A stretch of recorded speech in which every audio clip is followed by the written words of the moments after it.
All right, I'll begin recording and let's just begin.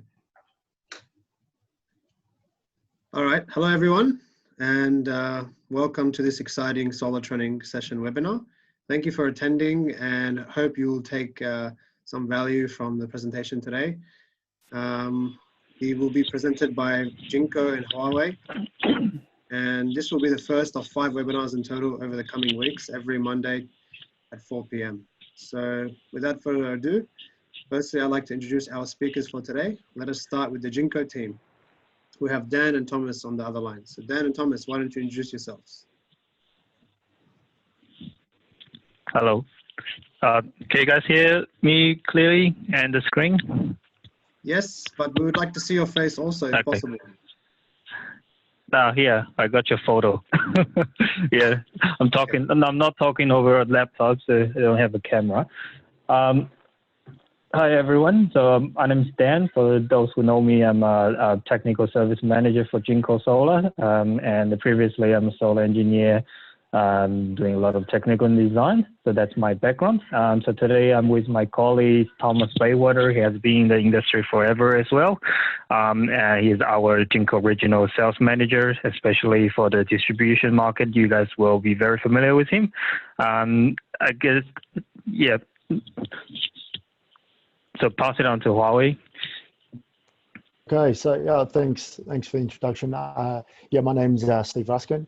So I'm head of sales and distribution for Huawei. I've been with the company for almost 2 years now. Been in the industry since 2013, so quite a few years now. So been in channel and distribution for a number of companies. So yeah, looking forward to doing the presentation today. And thanks again, One Stop, for the support. And yeah, that's it from me. I think I'll pass you over to Simon. We haven't actually, I'm actually Steve, I'm not Simon. So if names have come up differently, then we just have to switch computers for the presentation. So I'll hand you over to Simon. Hey guys, the name, it looks quite weird. Yeah, but I'm Simon, yeah, not Steve. I'm the product and solution manager from Huawei, looking after actually everything residential, commercial rooftops and the utilities. Yeah, and I have been with Huawei for 2 years. It's a great company. So today is me and Steve. We're going to introduce the latest product and solutions from Huawei, yeah, to everyone. Thank you. Awesome. Thanks, guys, for the introduction. And we'll begin with Jinko's presentation. So Dan, off you go. Sure. Thomas, you want to take in first? So we're jumping a little bit on the slides. Thomas, you need to unmute. Yeah, sorry about that. So just to recap, so Dan will do the technical stuff. I'm going to head up with a introduction to what's going on with the market. Just in case there are some people that are in the presentation that are not familiar with Jinko, maybe been using some other brands, just give you a real quick recap of Jinko and what we're about. So Jinko is the #1 panel manufacturer by shipments. So by actual panels sold in the market, real sales, real solar cells on roofs, Jinko is the #1 worldwide. We have the leading market share in the residential market, and also globally we have the leading market share for sales. And the reason for that is threefold. One is an excellent commitment to on-time delivery. The second thing is a commitment to using the higher graded materials. So the partnership we have with DuPont. And finally, there is an environmental commitment to it as well. So you'll see on the screen there mention of RE100. So we're part of the group internationally that is in the renewable energy sector, committed to making products with renewable energy. So currently we're not 100% from renewable energy, but that's our target across the whole value chain. So we're committed to a process in that space, and every year we make improvements on the use of water, how much chemicals are used, those kind of things. And you can actually get from our website a CSR report on that topic. If we move on to have a look at our local experience, I mentioned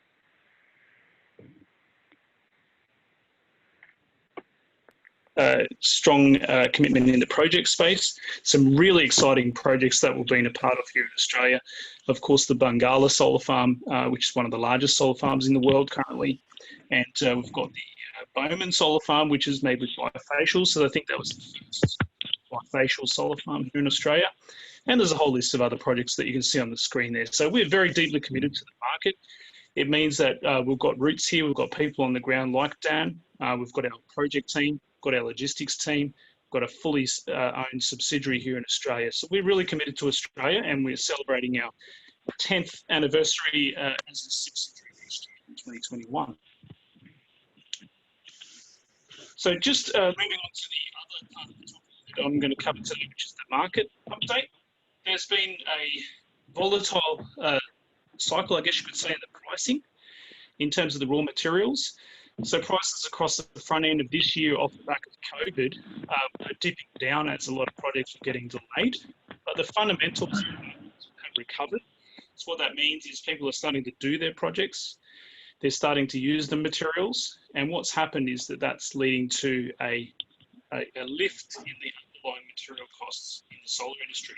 And just as that was happening, there was already a lift in steel prices and aluminium and glass. Two key plants in the polysilicon value chain have had industrial accidents. So one of the largest polysilicon factories in Xinjiang had an explosion which wiped out that capacity, is likely to keep that offline for up to 6 months. Another factory in another location had a smaller fire, but still significant. So what that means is a lot of the underlying materials that go into your solar panels, they have been withdrawn from the market. So that's naturally led to an uplift of cost over the last month or so. Separate to that, we're seeing that there are some supply constraints for materials like Tedlar, like MC4 connectors, and to a lesser extent, other materials. So what that will mean is the underlying US dollar price of the solar panels will increase steadily across the back end of this year. We probably will not see relief on that until probably around the Q1, maybe February of 2021, as some other production comes on stream and some materials get, some factories get repaired that are currently out of action. Now, what also has happened in the market is that some key contributors to the value chain have been mothballed or put into operation and maintenance during the COVID period, and they're coming off stream there. So it's not as bad as it might have been otherwise, but it is certainly a significant interruption. So when you might have been tendering or planning for your projects, you may have been sort of factoring in a continual drop in price. We think that will stop occurring as we go into the back of this year. We're also enjoying a very high exchange rate, which is good for Australian purchases. So there is some possibility that the US dollar weakens. So at the moment, the US dollar is weak relative to other currencies in the global market. Possibly if they develop a vaccine or something like that, you'll see some lift in the US, which will make things more expensive for us. So just to bear in mind those market factors. Now, in terms of planning your jobs, there's a couple of other things to consider. So one of the things that you should consider is the changes in the size of panels. So obviously, if you go and buy one of our 390Ns at One Stop or our other 390 products at One Stop, they can tell you the size and dimensions of the stock they currently hold. But what you'd be worth to look at is, doesn't matter what brands it is, what the size of the panels will be going forward. So there will be changes in the depth of panels. There will be changes in the physical width and length of panels that are typically seen in the market. It's well worth keeping on top of that. The other thing is that we are providing more information now on the packaging. So you should see that on your pallets, you've got a full serial number list there. That's obviously shared through to the database so they can be verified independently. If you have any trouble with the serial number database, please get in touch with your distributor, and they can get in touch with us if you just share the information that you get from the SPV. So we've certainly made a big investment in supporting that database. So that should prevent you having to compete with people who are doing counterfeit panels and taking shortcuts, so that the good guys can win the business.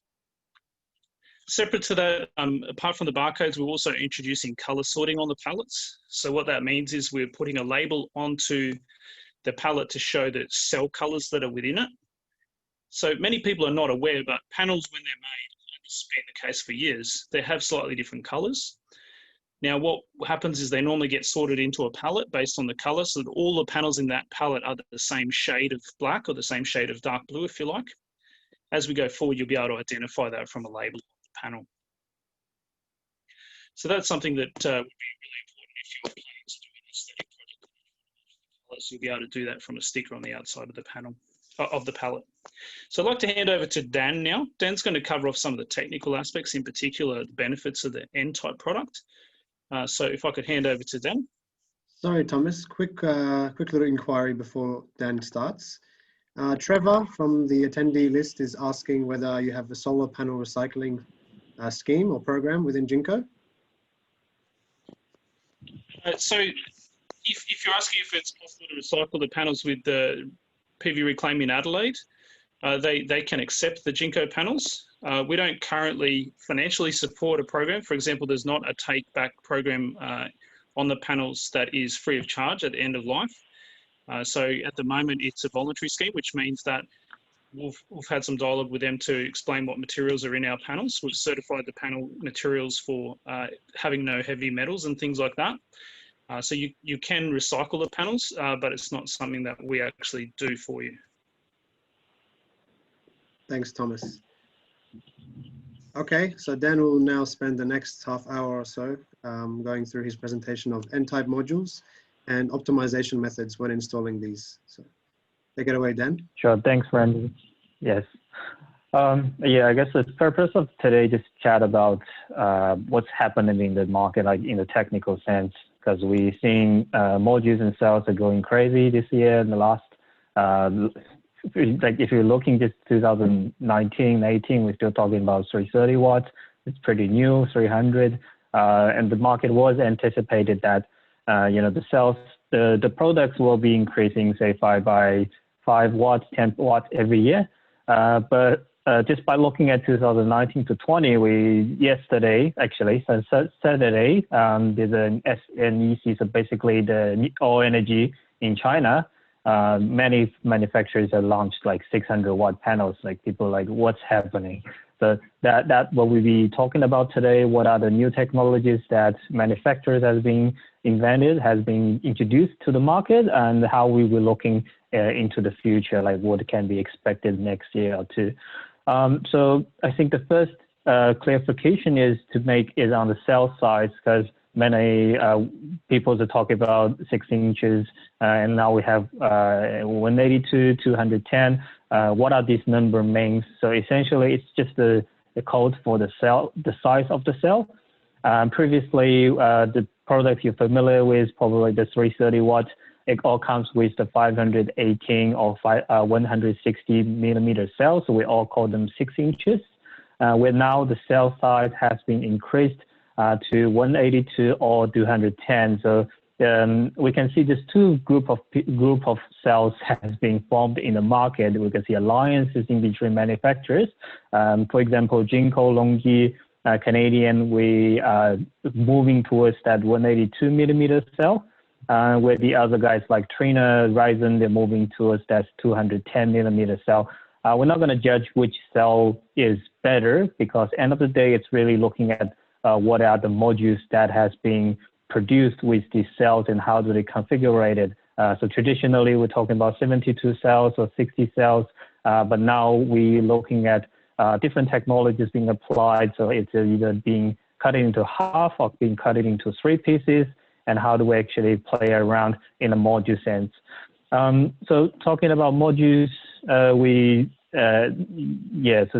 seeing like from 2016 to 20. So in this 72, like traditionally the 2x1 format, and the size of being just going insane, right? So we're looking at a Cheetah that it was introduced by late 18. That was the 400 watt. That's still the mainstream products we are selling in the market, with a lot of installers for commercial projects. They're still using the 390, 400 watt in the 72 cell configuration of that 2x1 form, like meter format. Where in residential, so in the same format for the 60, we're looking at the 330 watts. But now today, like last year, Jinko has introduced the Tiger series. So from that, we have actually jumped ahead to 470 watts. And just by a few months ago, like 3 months ago, we introduced the Tiger Pro. We're using that 182 millimeter cell just to mention, and that brings up the capacity up to 535. Not to mention there's another actually 78 cell formats which has jumped to 600 watt, just launched yesterday, so in the SMEC exhibitions. So that just narrow it down to a Tiger product family. I know it's very confusing, but to short it out, we have Tiger and Tiger Pro. It's a naming for different cell size.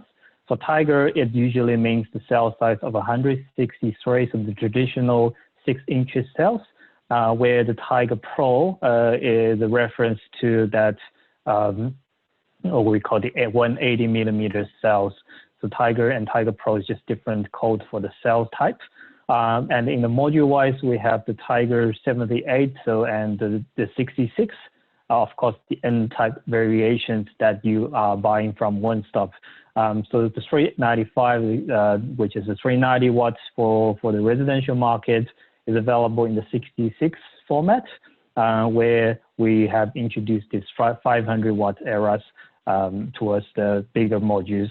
Then in the future, we'll be looking at something smaller to be introduced for the residential as an upgrade to the existing like Tiger N-type. So that's quickly about the product lines. I think it's worth to mention there's a few technologies that has been introduced to these products. Like as you can see, they are really combinations of a lot of different technologies. The familiar things you have been deal with, such as like half cut, tiling ribbons. So let's just quickly browsing them through. I'm not going to get into too much details. The tiling ribbon is in a nutshell, it's similar to shingling, the different technologies. So this concept is to overlapping cells, which to reduce or increase the cell density over a module. So essentially increase the efficiency, because then you can keep going on the cell size, for 20% efficiency. Technically we can make 1,000 watt module with just putting 2 or 3 of them together, but it have to make sense on a high efficiency other than a high power class. So that's what the tiling ribbon is for. So with that technology, we are able to shrink the modules slightly smaller than usual. So for example, the 390 watt in a 72 cell format, you'd be probably looking at a 2.05 meters, where in this sense, the same 390 watt we are able to achieve in a 1.8 by 1 meter format. So in a nutshell, tiling ribbon or the TR technology is just to cut the high efficiency cells into smaller pieces, to 2 pieces, and overlap with each other like a sandwich.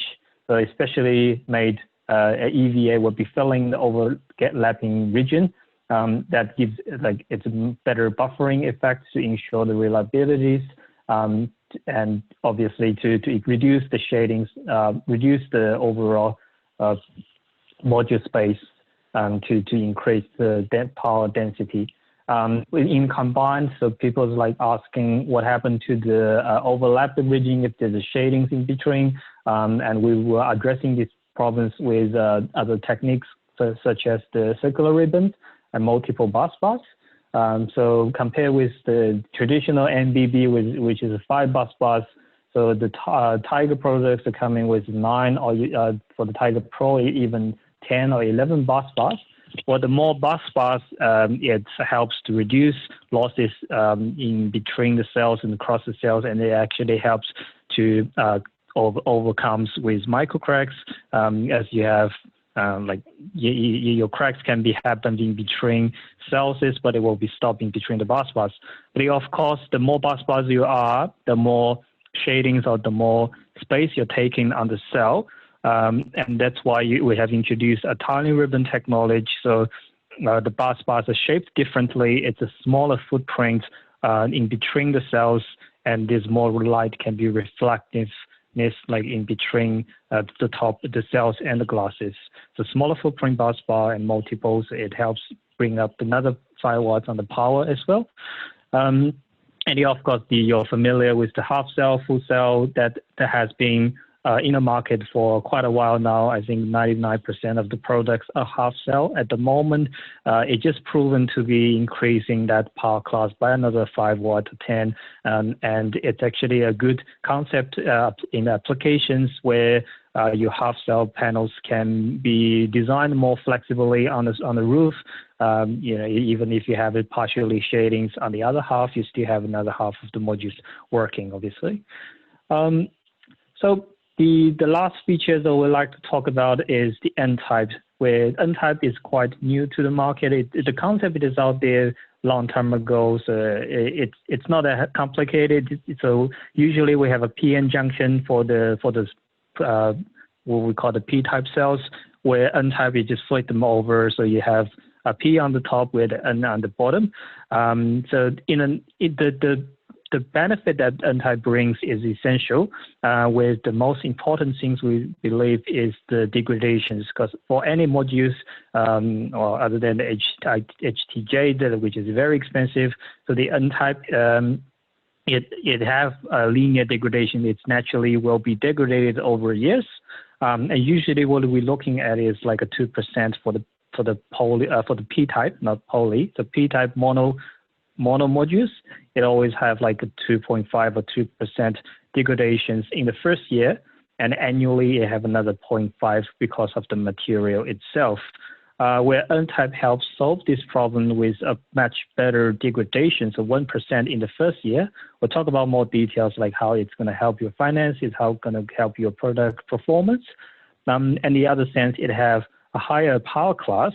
So with N-type, we can usually achieve, say, for example, 390 watt, where your P-type is only 385. So it helps to achieve this higher power class, where it's a better temperature coefficient. It helps you to perform better, even at the same power class. So we have 390 for an obvious choice here for residential market because of STC. But for these particular modules, we are already able to achieve 400 watts. On this 1.85 times 1.029 format. And we will be introducing the all black, which you can see on the right-hand side very shortly in a couple months' time. So we're talking about temperature coefficient. If you put it into a simulation program, if you put it into PVSys, you'll notice, okay, so obviously your modules would have a better working temperature. So that means it's a better work in the high temperature environment, and in that sense, it's increasing what we'll be seeing compared to P-type. It will be helped to increasing another 2% of energy generation. Obviously, it depends on where you are. The other highlight will be the linear performance warranty. As I said, the N-type, the most benefit you will see from N-type in commercial sense is the degradation that you have produced 1% better in the first year, and annually it's 0.5. And do notice we offer a longer warranty, so the 30-year warranty compared to the traditional 25 performance warranty. And on a workmanship, instead of 15 years, we're actually offering 20 years for the workmanship. So instead of 12 years, we're offering 20 years. In that sense, what you're looking at is you have at the end of your 25 years compared to a P-type, you have 5% power higher than your traditional module. So at the end of the lifetime, you still have 87.4% of your modules instead of like 83. I know it's very small numbers if you're just looking at the 1%, 2%, but when you accumulate it every year by year, it's a very visible number. So I have listed out here. We can start with the PVSys systems in a like, for example, 100 kilowatts. So with our 330, just P-type compared to the N-type, as I said, straight away, you're looking at additional yield generating compared to like higher PR compared to just the 330 in a P-type. And the majority you'd be, and the one benefit you're seeing is it's 99 kilowatts compared to 99.8. With your 390, makes easier to get you close to that 100 watt threshold. And we put it into the generation wise. Your N-type is doing 200 megawatt hour better in a lifetime. So 400 kilowatt, it's a lot of energy. Just thinking about the pricing wise, if you say it's a 20 cents per watt, well, it's already 50K basically in a lifetime span in today's money. So those are the things you need to be considered and put it into your IRR, put it into your ROIs for analysis for your customer, and to show them what's the benefit to using these Untitled products against the P-type and where the premium is. That and like it's not only for the commercial sense, but we know people are more educated today to understand this, and even for the commercial, even for the residential customers. So the last bit, we'll see why do we having these changes? Like what is the drivening behind this, all this technology and the innovations? Obviously, the business is harder. Not to even to mention the COVID. Like even before the COVID, there's a lot of challenges. Like your STC is getting lower, your benefit, your rebate. It's very hard to control. We don't know what's going on in the market, what's going on, the government, what's next year. They were bringing something new. There's a lot of uncertainties. So and in the bigger sectors, the increasing, and there's a lot of challenge on the BOS as well. It's very hard to get a good, what we call the PPA for the market to move forward. So how to reduce BOS, how to reduce the balance of the system cost is a big topic for every installation company, for every EPC and solar developers. So that is the driven for us to bring more efficient products, but also have to be more systemly compatible for the market. The obvious reason we choose 390, as I said, is it makes a great 6.6 kilowatt system. I know everyone is selling 6.6 nowadays. Even people won't fitting all this much on the roof, but well, it's you can reduce to 3 pieces of modules by using the 390 watt N-type. Well, it doesn't seem a lot in a difference, but if you're doing repetitive works for weeks, 2 installations a day, you do notice the differences for these 3 pieces of modules. We're talking about less trackers, so less rails, probably 2 rails, 8 foot, and it saves you 20 minutes of work. Well, you're going to appreciate it over a week of long work. And the other factors we have to face is not everyone can fit that much panels. All the cells are selling 6.6, and your installation team draw to the site, and you discover they can only fit 3 kilowatts. That's the reality we'll be facing, where you have a bigger power. You have a 390 watt instead of a 330. You're looking at 3 pieces less. That gives you a lot of space to move around. That gives you capability to maximize out the roof space. And your customers always want a bigger, like I want to fit as much as possible, where he may, but in reality, he have very little room, very little roof space, and he have a big aircon vent on the top of it. So the designer or the installation need to deal with, and with three less panels, it gives you more flexibility to get away from these objectives. And the other thing is to install like closer to the center of the roof instead of the edge of the room. A lot of times you just like, I can't fit one more panel, and the 390 watt will allow you to do that. On 100 kilowatts, same principle. How do I drive in my BOS? How do I drive in my balance of system on the cost? Lower and lower as my payment is getting less. So it makes more sense to use a bigger power or higher power module instead of the commercial, the 330 watt, for example.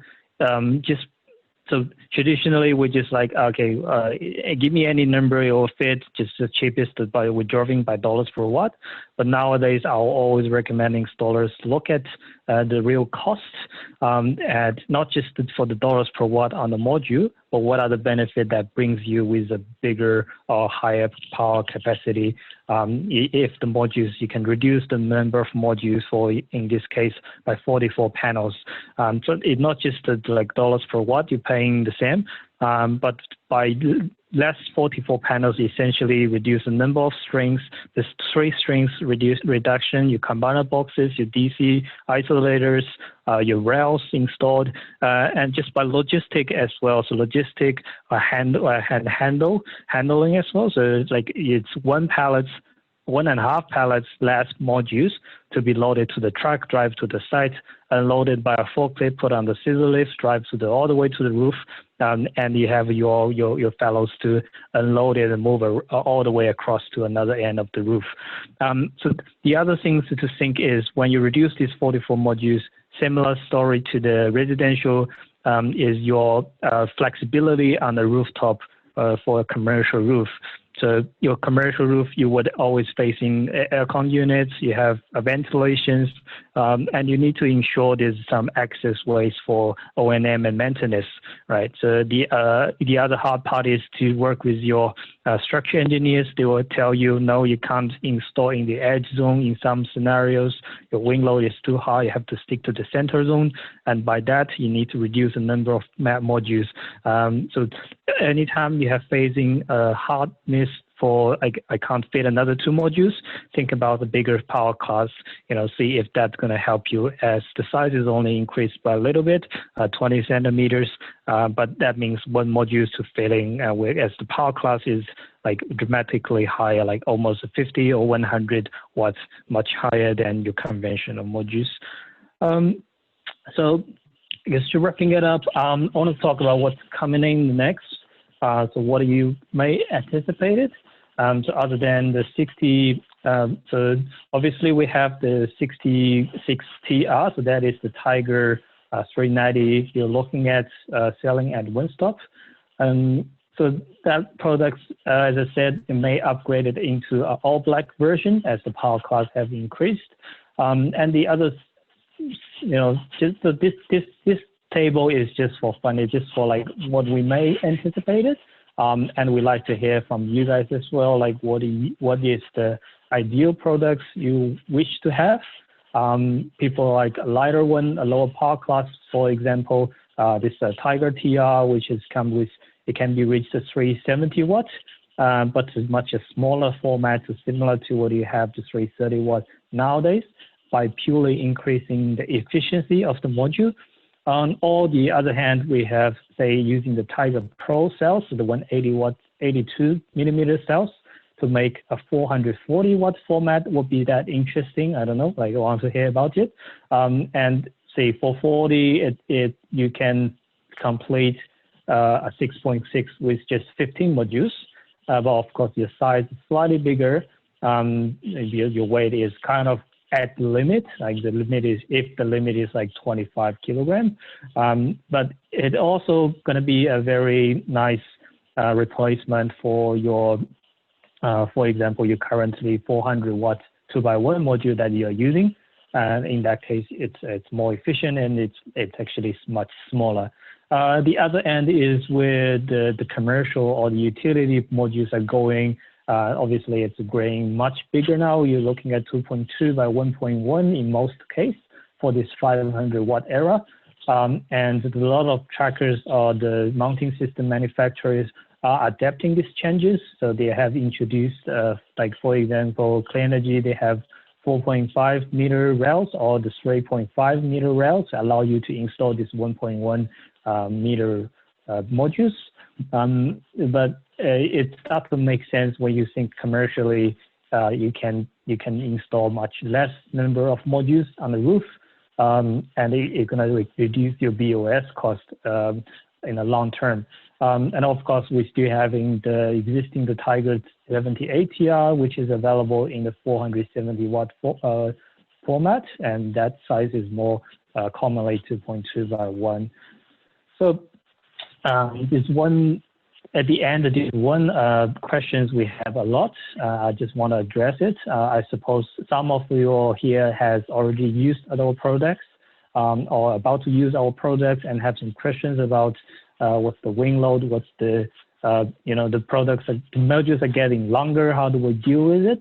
There's one troubles we do find feedbacks is your installation manual doesn't have too much flexibility on the clamping zone. So we have a statement out there. If you need, just ask us. That will give you additional flexibility to install on a different position along the rails. Again, it is your responsibility to check what kind of pressures you are dealing with, like wind region A, wind region D, B, like center zone. There's a lot of variations on different sites. You know, you install on the residential or commercial roof that is 5 meters tall or 10 meters tall. That is the part that you need to have a look or work with your structure engineer to figuring out. But weight is it's more about handling. It's not really related to how the modules are sitting. It is the dead load. The more on the loading wise, like I can talk about a whole day about loading, but that's something if you need to, feel free to come to us and we can have some detailed discussions.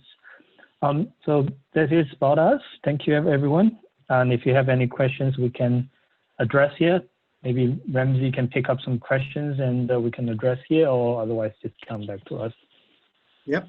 Thanks, Dan, for the awesome presentation. We only received one question from Nicholas and also another one from Trevor regarding the CEC points.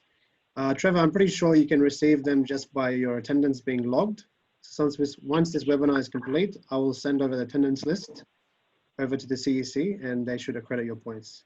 Nicholas, this question is, I think requires discussion.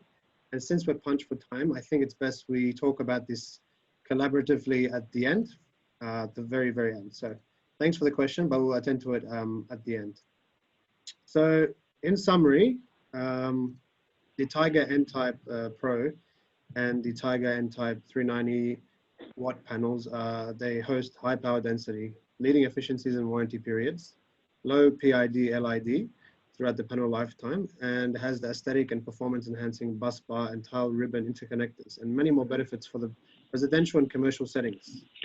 So I think this is a really nice panel, and they are available at One Stop Warehouse, by the way, for 385 and 390 watt variants. So if you have any further questions, please feel free to reach out to our team, and we'll be happy to help you with any other questions you got. Yeah.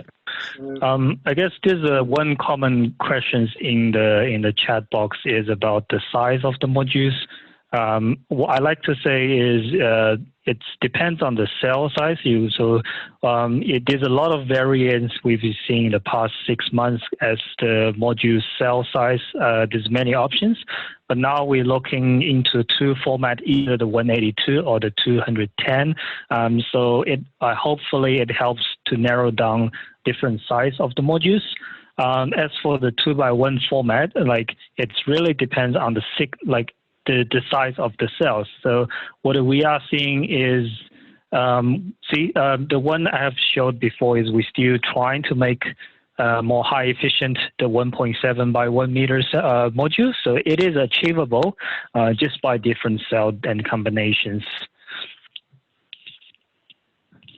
And also, Dan, I think we have a quick question here. Are these panels hotspot free?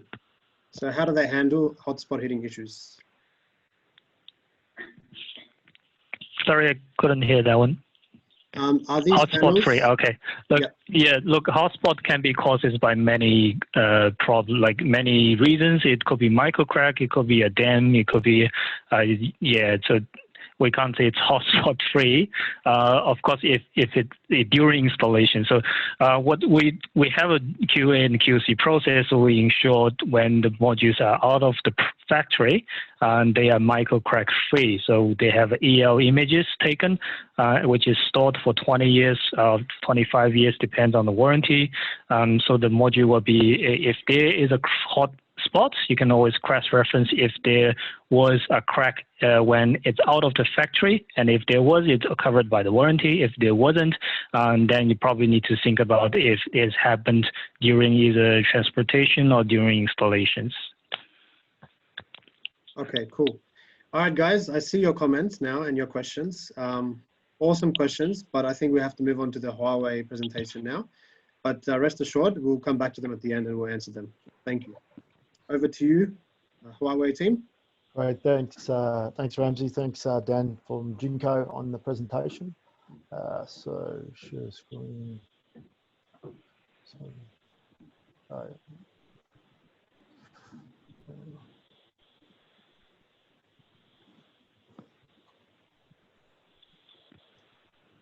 Yep. Okay. All right. I'll just move across to the second one. So yeah, so basically what we'll do today, I'll introduce myself. So Steve Ruskin's my name.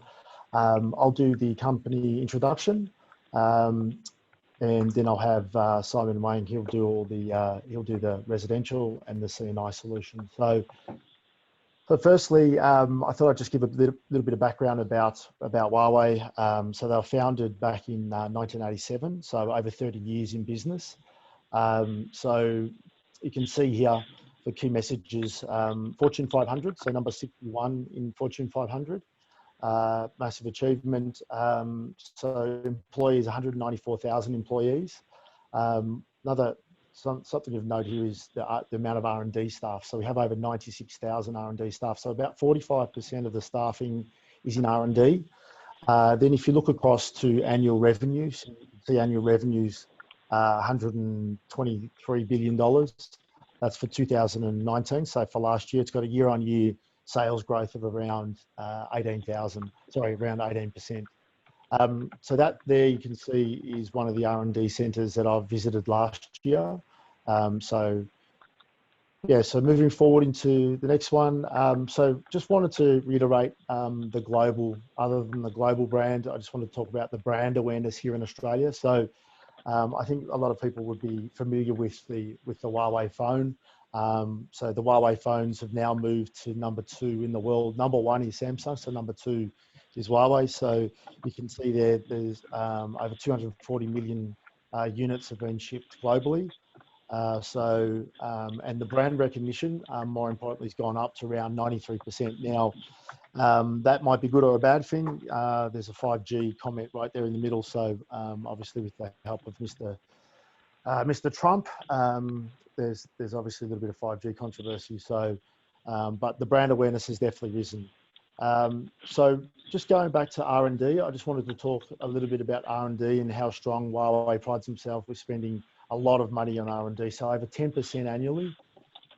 So if you're looking over the last 10 years, it's around $70 billion, or last year in particular, it's about $16.8 billion. When you're talking about global ranking, going back to 2018, they ranked number 5 in the world after Microsoft. Then talking about looking at patents and applications for patents for innovation, over 87,000. Over 90% of those were for innovation, including the 5G AI-powered 990 chipset, and we'll talk about the AI-powered technology that Huawei have now implemented. So I just wanted to talk here about the continuous innovation that Huawei is leading the industry in. So what does that mean? So if I look here at this first slide, on the left-hand side, you can see it's really just to show where we're doing central versus string.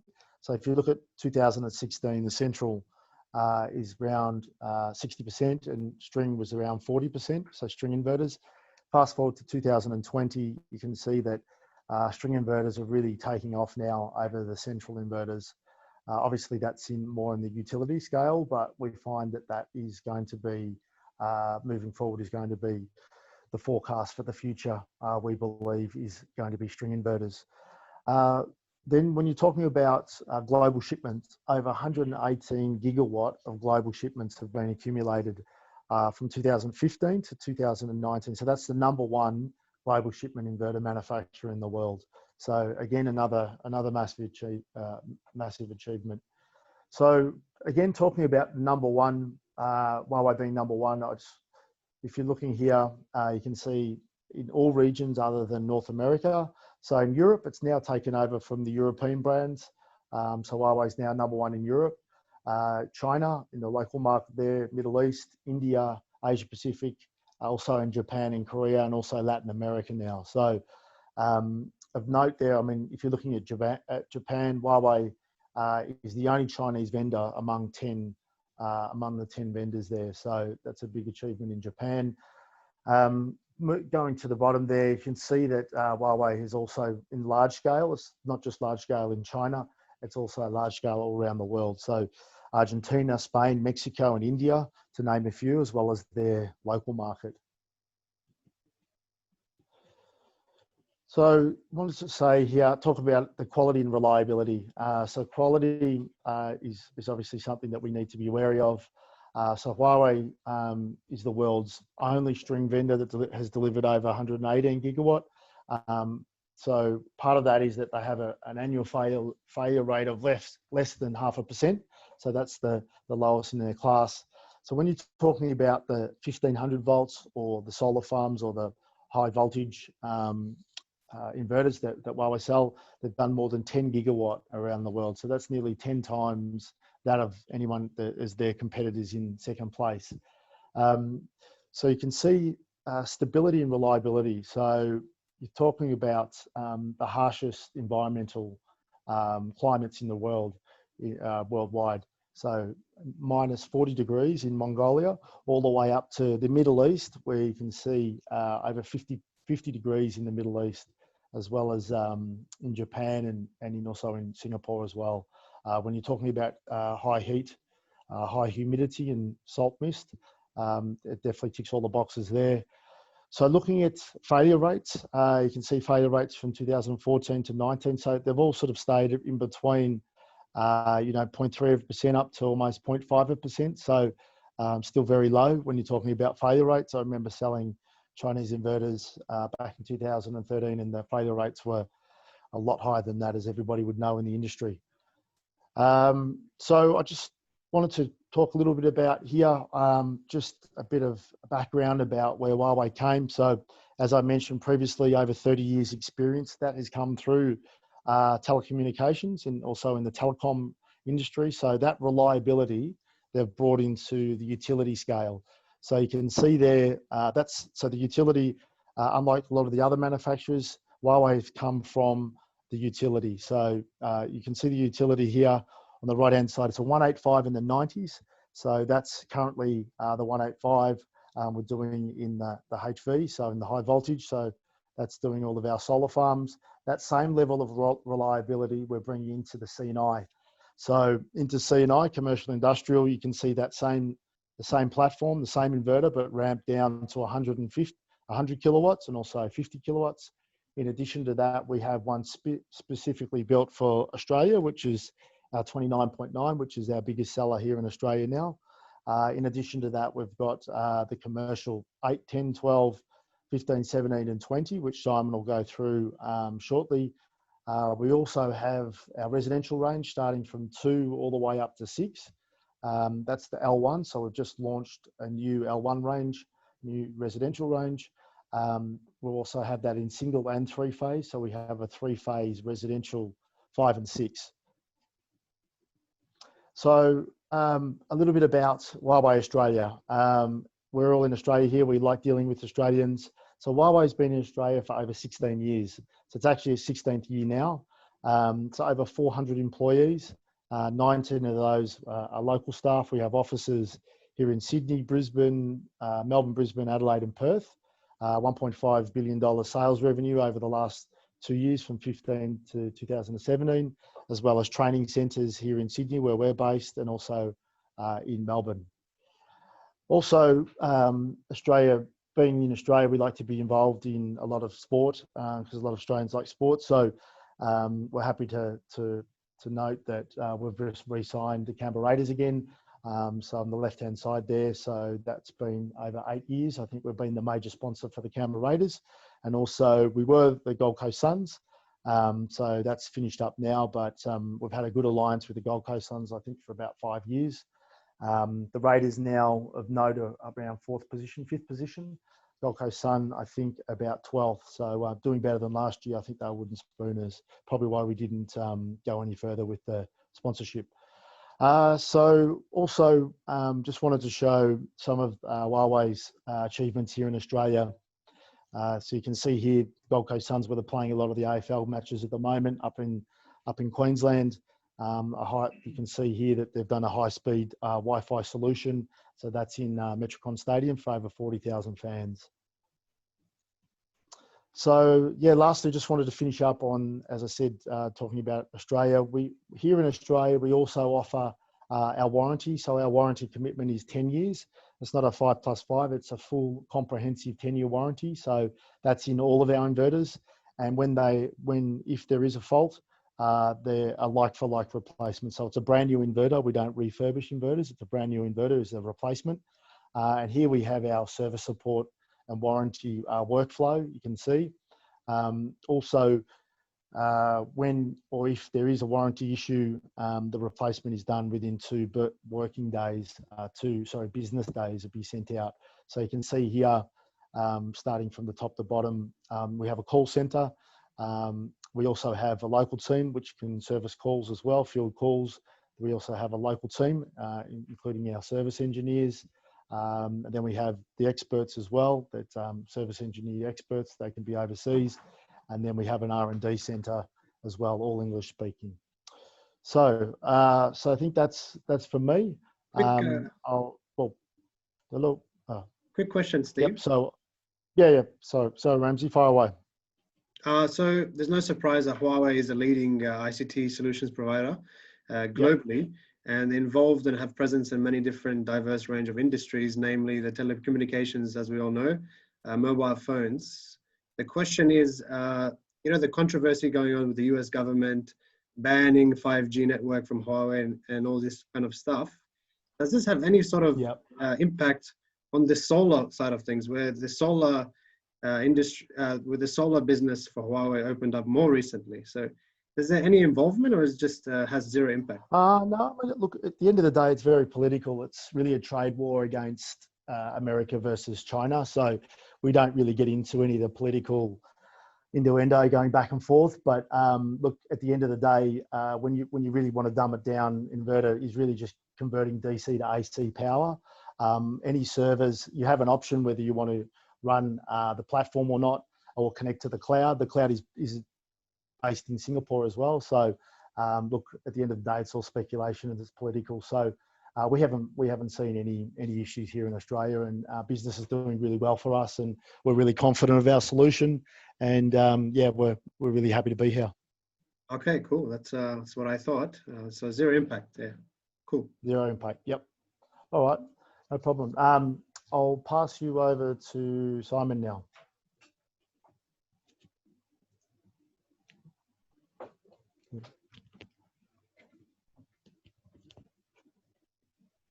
Hi, Simon. Don't forget to turn off mute.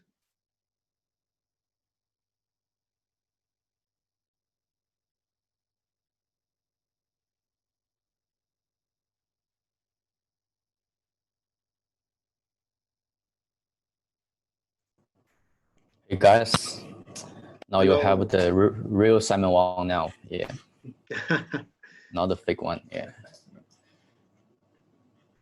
I'll just turn off my camera, just make sure everything goes smooth.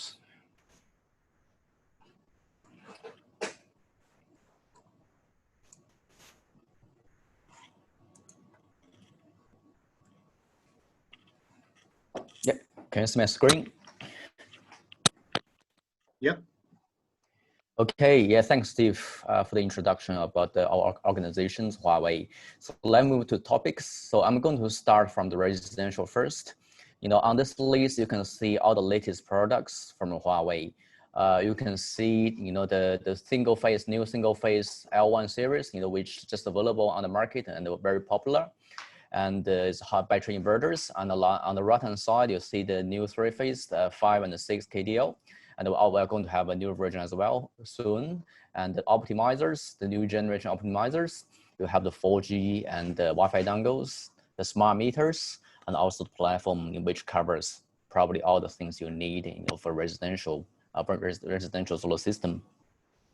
Talking about our solutions and products, I'm going to cover three main topics: safety, high use, and a good user experience. And let's start with safety. For the safety, I think this one function make us really proud is this arc fault circuit interrupter functions, which are available for all the new inverters we have since the end of last year. And these functions, from the name is function to stop the electrical arcing from the DC side. The electric arcing usually caused by the broken DC cables and loose DC connectors, and maybe something wrong, from the panels. And the arcing, cause the arcing can cause a really high temperature, can cause a roof fire, which is really dangerous.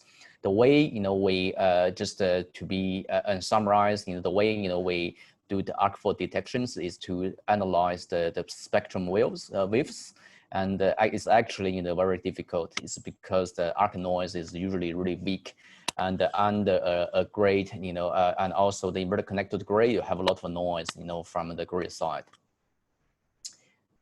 But for Huawei, we have already done a lot of tests, in our labs just regarding these functions. And these functions on the left-hand side, you see these functions was off, and you clearly see, there's electrical arcings, and which cause a fire. And on the right-hand side, the function is enable. You see, it's really effective to eliminate the arcing, and this function can be controlled by the apps, and the default settings for this function is on, which is different from probably some other suppliers on these markets. What will make us so proud with these functions is because the accuracies. What makes this function really accuracy, from the accuracy from Huawei is the AI behind these functions. Once the inverter connected to is online, the inverter just keep self-learning from the big data available globally, and just to improve the accuracy and also improve the fast response from the inverters, just in case there's any arcing happened from the DC side.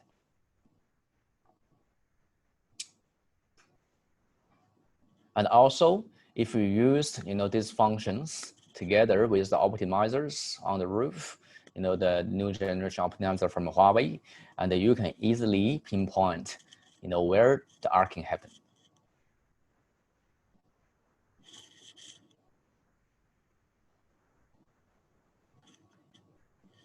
Yeah, and also you with the apps, FusionSolar apps, you can easily find out which panels has the arcing faults.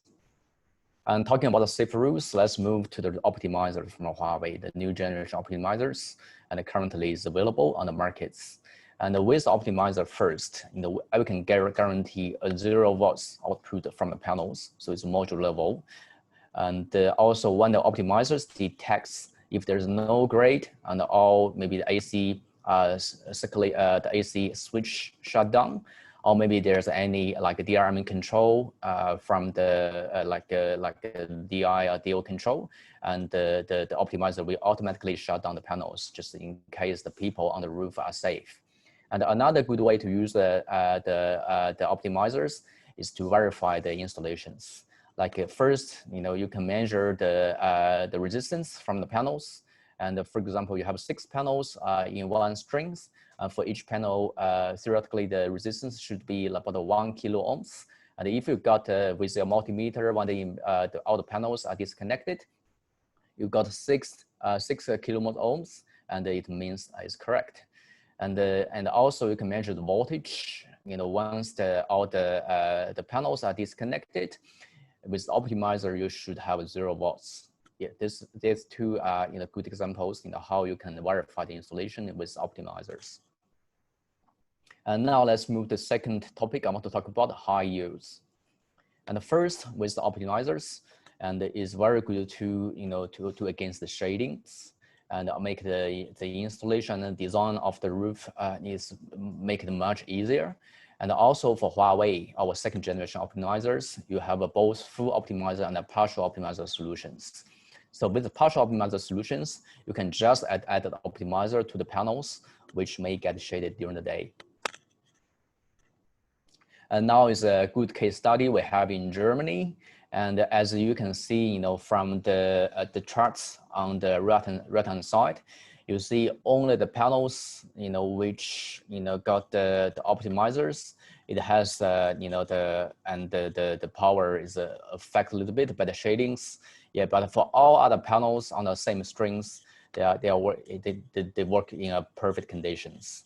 There's very good examples to show how effective about the optimizers. And then this is a good quick examples, from CNE, it's about the high efficiency, from our inverters. If you compare the efficiency of Huawei inverter to our other inverters on the markets, you'll find out that the efficiency is actually really, really high.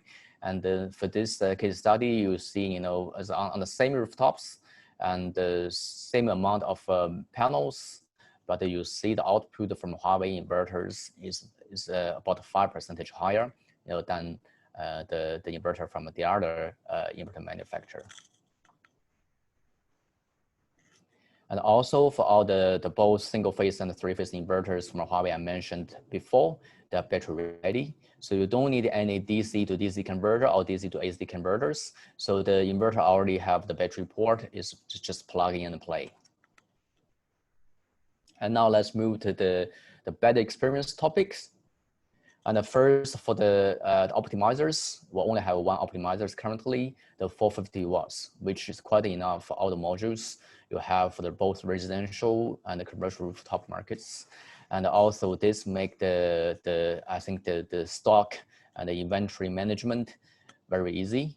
And the cable is 1.2 meters long, so it's quite enough for both portrait and landscape installation. And the new optimizers is probably the smallest one you can see from the markets. It's about half size comparing to the optimizer from other manufacturers. And even comparing to our old, the first generation optimizers is much smaller. And for the inverters, new inverters we have, you will have the AC connectors available from the box, which make the installation really, really easy. You don't need to open the cover. You just use the AC connectors and for the AC cable installation. And for all the new inverters, L1 and the new M1, M0, and also the optimizers, equipped with our latest chips, digital turbo, the second silicon generation of chips. These chips, compared to all other chips, is have a really stable and a high speed. It's because it's use multi-channels for the communications. Even one channel get blocked or two channel get blocked, you still have a stable and a fast speed for the communications. And with this new digital turbo chips, we can just reduce the powering time of the optimizer with the inverters to half compared to before.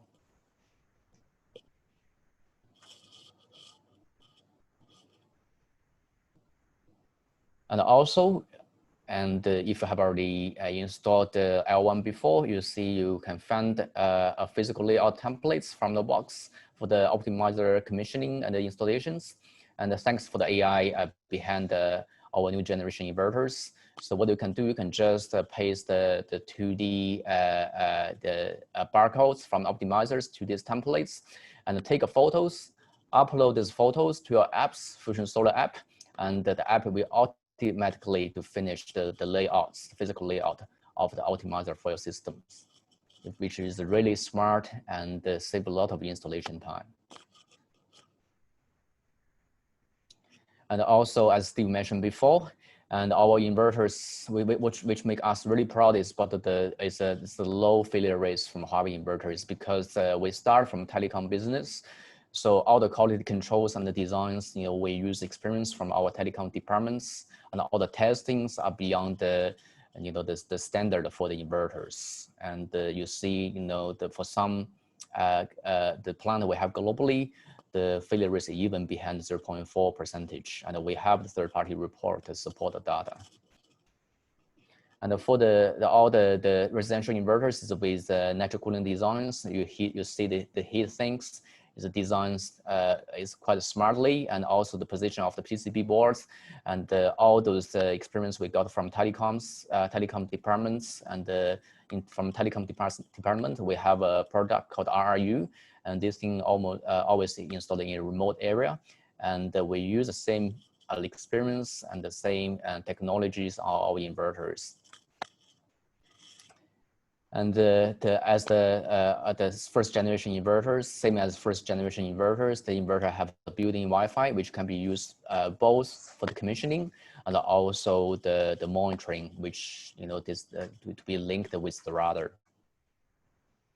And if the router is too far away, or you even don't have a router, you can also use the 4G dongles. And then moving to the commissioning apps, you have the FusionSolar apps, which is both for commissioning and also the monitoring. You have both the web version and the app version. And the interface is quite customer friendly.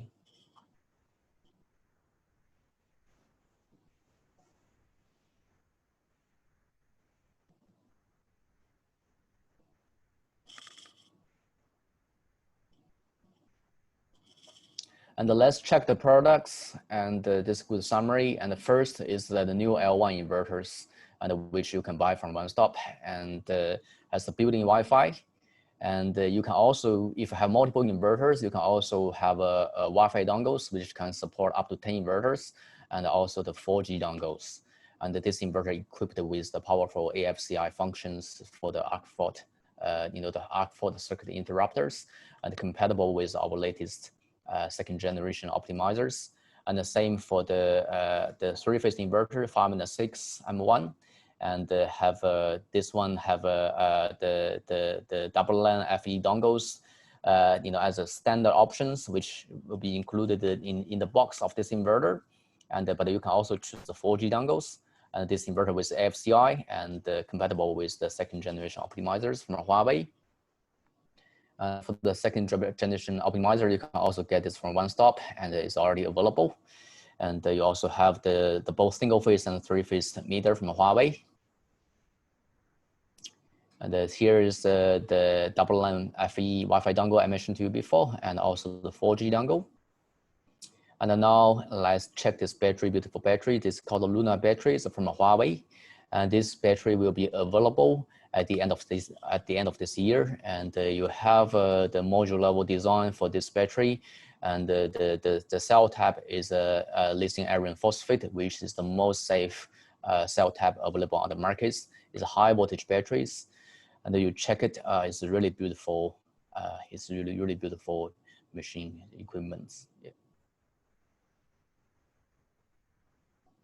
And here's the FusionSolar apps. You have both the app version and you also mobile app version. You also have the web version. And talking about the system configurations, now is probably the most straightforward one. You have the inverters and have the smart meter, and you can use FusionSolar both for commissioning and the remote monitoring. And if the customer has some shading issues on the roof, no problem. You can have add optimizers to the roof.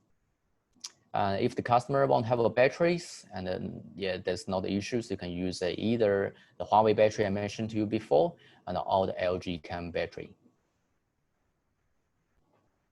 And if the customer have a grid outage quite frequently, you can also add a backup box, which will be available together with battery at the end of this year for the essential loads, of the house.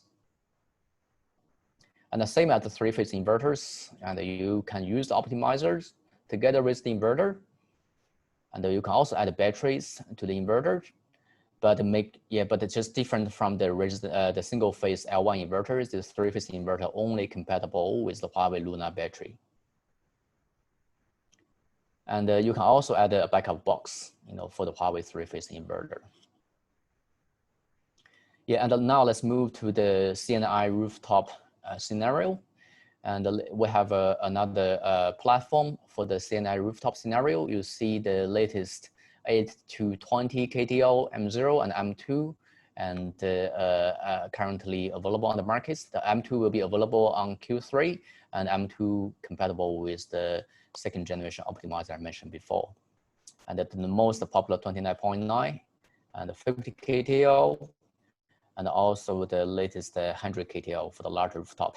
And you also have the Wi-Fi FE dongles and the 4G dongle and the three-phase smart meter. And for the large rooftops, and I suggest you to use the 100 KTL M1 and also or maybe the 50 KTL M0. And for large rooftops, and a smart logger 3000 can be a good options, because you probably have a secondary grid protection devices, or maybe you want to use some sensors like weather sensors, and the smart logger is a very comprehensive monitoring control device, and you have all the DI and the DO and analog ports.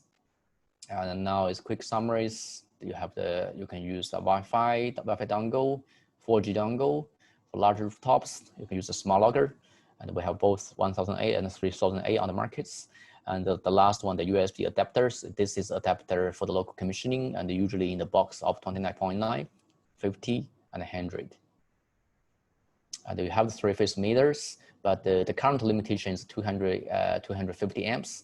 And if you have a system, which have a current rating higher than 250 amps, you can also use the three types of third-party meters on the right. The UPM 209, this is the most commonly used third-party meter with Huawei inverters. And now it's a quick summary.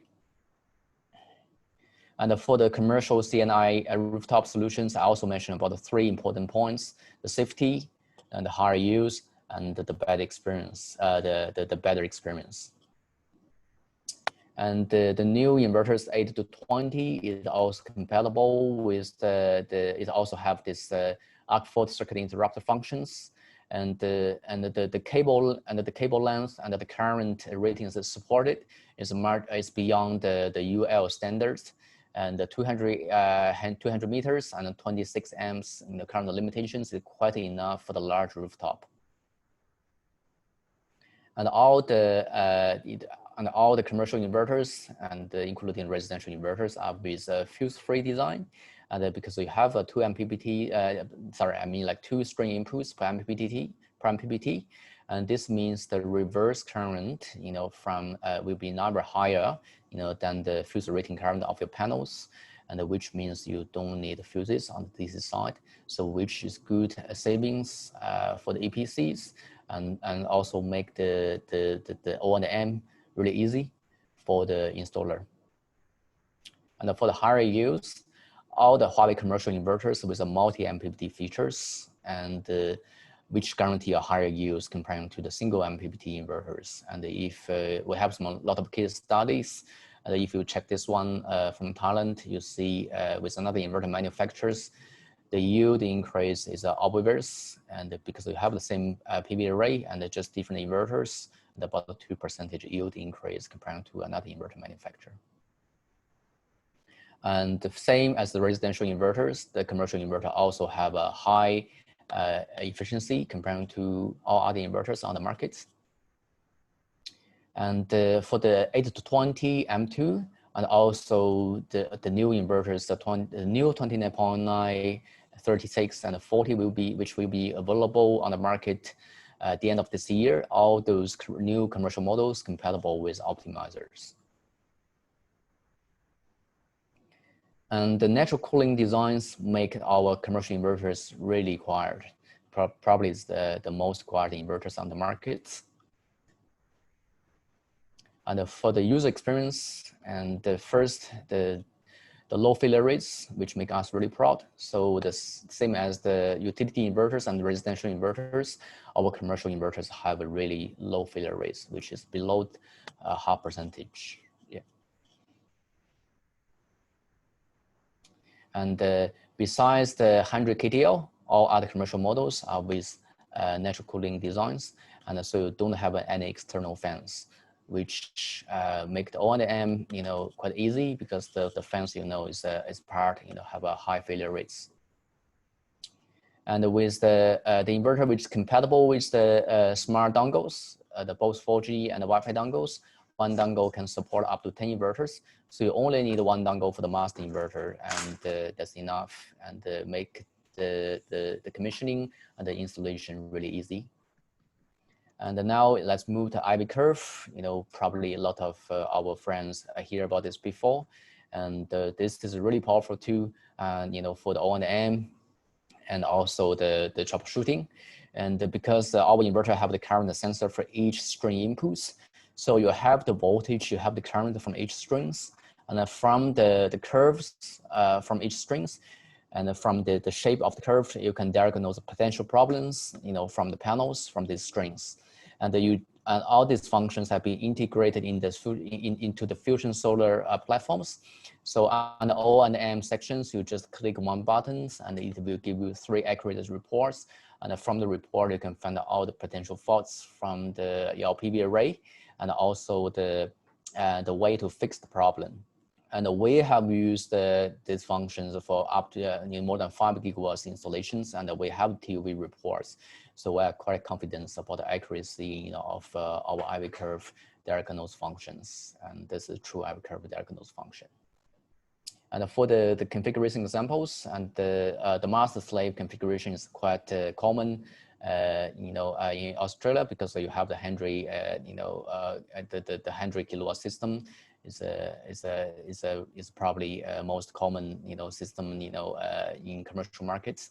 And for those kind of system, you can use, for example, the 8 to 20 KTO M1 or M2 as master inverters, and connect a 4G or Wi-Fi dongles to these master inverters, and you can use a 50 or maybe multiple 20.9 as a slave inverters.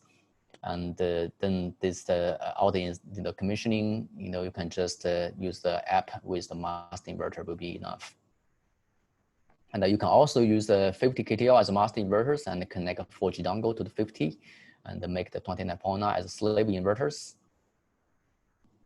And if you have a small logger in the system, the small logger will be the master, and all other inverters will be the slaves. Now is quick summaries for our commercial models. And now is summary about all the existing inverters, and the new inverters will be available on the market very soon. Okay, thanks a lot for your time. And if you have any questions, just let us know. Thank you so much, Simon. That was an amazing presentation, giving us insight to the business side of Huawei background, and also the technological R&D and many features of Huawei products. So I'm in admiration of Huawei, not only as an ICT company, but as a solar energy provider.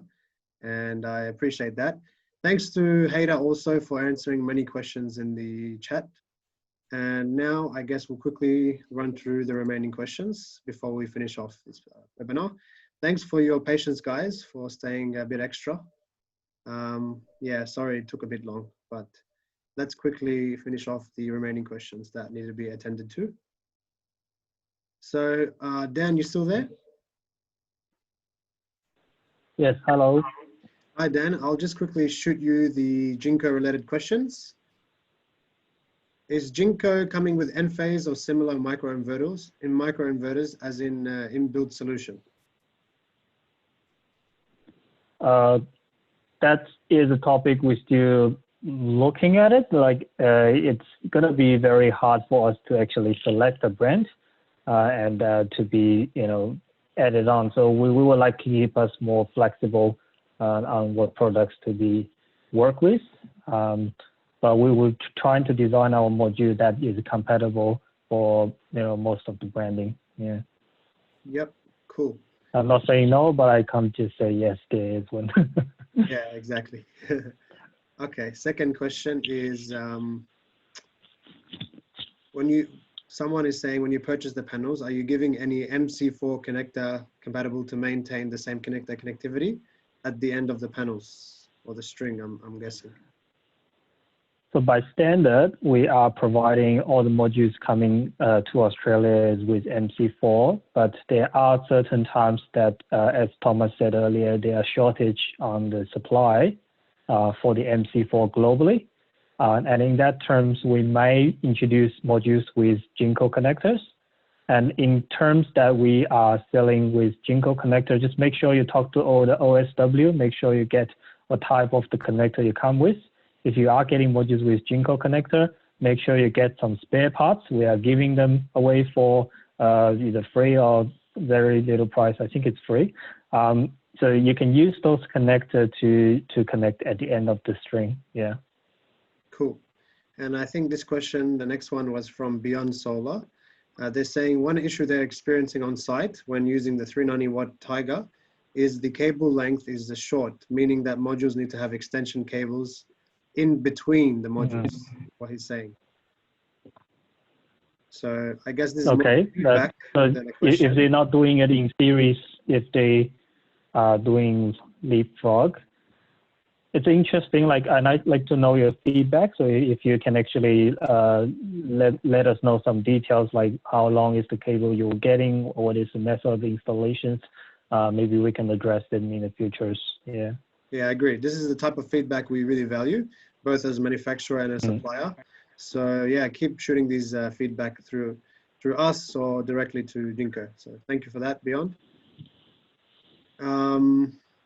One person is saying that increasing panel weight to 30 kilograms on residential sites makes handling the weight a real problem. As we want to install less panels, making them greater than 25 kilogram is not so good. So what was the weight of the Tigers again? I agree. So the Tiger 390 in the 60 cell format is within like 25, is around 20 kilogram. If you look, referring to that table, most of modules that is above 25 is what we call the commercial format, like the 72 cells or 78 cells, the big panels. So yeah, for manufacturing, we're trying to find a balance point. So if you can make some, if the customer can make some feedbacks on what is the ideal weight and size combinations they're looking for, that's a good feedback for us, and we can develop a projects towards that way as well. Awesome. I think this is the last question. What is the bypass diode configuration in the Tiger panel? So far it's similar. You got 3 diodes. Okay, so 3 diodes. Similar to previous, yeah. 2 columns. Yeah. Okay. Yeah. All right, cool. Now moving to Huawei, just a couple more questions. Haida already covered most of them. So Simon, you still there? Yes, yeah. Hi, Renzi. Hello. Gurneet is asking, will this work with Tiger optimizers too? So I'm guessing he's referring to Huawei, oh, apologies. This is for Jinko. It sounds like a really weird question, because the Tiger is supposed to use to work with the most of the third-party panels, and and anyway, then maybe he can answer the question. Yeah. So sorry, would you mind repeat that? Yeah. Does the Tiger optimizers compliant, or do they work with the Jinko panels? In general, it works. The only limitation is the size and the current limits. I don't know which products you're talking, but do check the maximum current input and check the like maximum energy, like power class input as well. Yeah. Yep. The best way, I guess, is always to check compare the spec sheets of both products and go from there. Okay. Exactly, and the connectors. Yep. All right.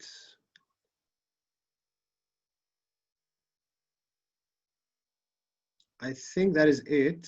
Maybe there's one more that I logged somewhere. So Simon, when people are installing the Huawei inverters, how often must they update the software or the firmware within the inverter? It really depends, but usually, depends on when you download, the apps. But usually the inverter will ship to Australia, and it's probably already loaded with the latest the software.